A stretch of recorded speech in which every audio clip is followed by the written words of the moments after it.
એટલે કંઈક નોખું કરવાનું છે પિન્ટુભાઈ. પોતાની પ્રજા હાટું તો હવ કાળા ધોળા કરે ભલામણ. શું કહું? અને મારો બાપ એટલું શીખવાડીને ગયો છું, આ જે જગત બેઠું ને એ મારી પ્રજા જ છે ભાઈ. જો કદાચ એમના પણ નહીં જાય ને ભાઈ ઝાલા, હું એવું નથી કહેતો કે મને પગે લાગવા આવો. જે તમારા વડવા કદાચ દીવો કરીને જાહે ને એ દીવા સામું ધ્યાન રાખો. કદાચ કોઈ સનાતન ધર્મ છે એ પંથે હાલો હો એનું ધ્યાન રાખો ભાઈ.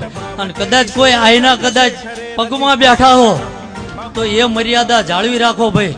અને બાકી ઘટતું હોય ને કદાચ તમે બાર ગૌ આગા બેઠા હોય ને ઝાલા, અને કદાચ તમારા ઘર સામું કોઈ કાળી નજર નાખે ને ભાઈ, અને જો રાતના 12 ના ટકોરે ઘોડે